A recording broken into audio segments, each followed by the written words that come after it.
ça roule. Action.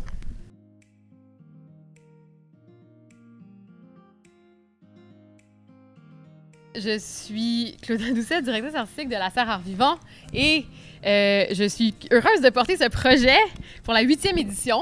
En fait, c'est une vitrine, c'est une plateforme pour les artistes les plus verts de la relève. Historiquement, c'est les artistes qui venaient de terminer les grandes écoles d'art de la grande région métropolitaine. Mais cette année, on a un peu décidé de transformer les choses parce qu'on est de notre temps puis on s'actualise. Hein? Oui. Et donc, on a ouvert la porte à des artistes qui n'avaient pas des parcours académiques.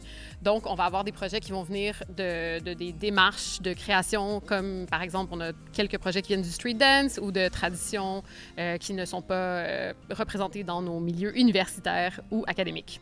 Donc, pouvez-vous expliquer et l'importance de donner une voix. Donner une voix. Pouvez-vous expliquer l'importance de donner une voix aux démarches singulières et émergentes? Moi, j'étais encore une artiste émergente il n'y a pas si longtemps. Puis, mon envie d'avoir pris la position que j'ai maintenant à la Serre, c'est vraiment de pouvoir tendre la main à des artistes dont les paroles me semblaient vraiment, vraiment urgentes d'être défendues. En ce moment, le milieu du théâtre puis de la danse, c'est beaucoup porté par des gens qui ont comme écouté, mettons, les Rolling Stones dans leur jeunesse. Puis là, il y a comme une génération qui arrive, puis eux autres, ils ont comme grandi en écoutant du Kanye, genre, puis ils ont comme lu, mettons, Virginie Despentes puis Babe Richardo, genre, quand il y avait comme 15 ans, tu sais. Fait que je sais pas qu'est-ce que j'ai besoin de dire d'autre pour dire qu'ils ont des affaires à dire puis qu'ils sont vraiment pertinents puis que ça va botter des culs. Qu'est-ce qui serait à la genèse de tout ce collectif-là depuis le début, en fait? La raison pour laquelle on le renouvelle à chaque année, puis on fait le choix de le renouveler activement en se posant la question, est-ce qu'on le fait encore? Puis c'est parce qu'on voit à quel point, année après année, c'est l'endroit où on découvre des nouvelles paroles, des nouveaux récits, des nouvelles perspectives qui, finalement, sont tellement éclatantes de pertinentes puis de fraîcheur que souvent, on les voit encore progresser dans le monde puis devenir des projets qui vont se réaliser dans une autre échelle plus tard dans la saison de d'autres théâtres ou dans des festivals, peu importe.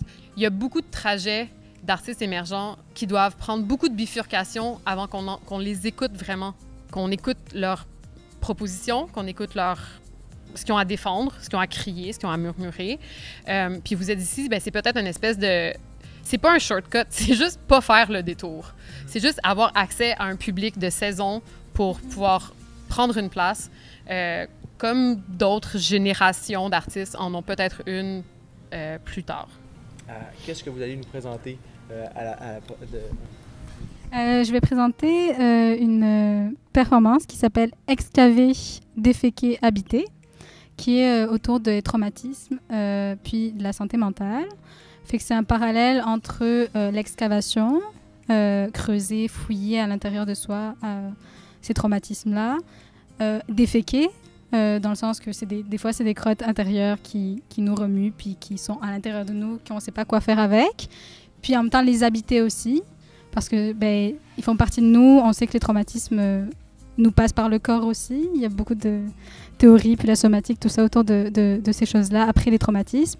Fait que c'était habiter ce corps-là, en passant par le manuel, en passant par la poésie, par les mots parfois, ou par des choses qui échappent aux mots. Ça se passe dans les toilettes du Théâtre aux Écuries. Je ne sais pas encore lesquelles, mais dans une des toilettes. C'est inusité, alors... Ah, c'est qui le public cible? Le plus de monde possible, I guess. Ouais. Les curieux, les curieuses et les enthousiastes, ou peut-être même les blasés et les amers et les poussiéreux et poussiéreuses. On les salue d'ailleurs. Oui. Bonjour à la maison.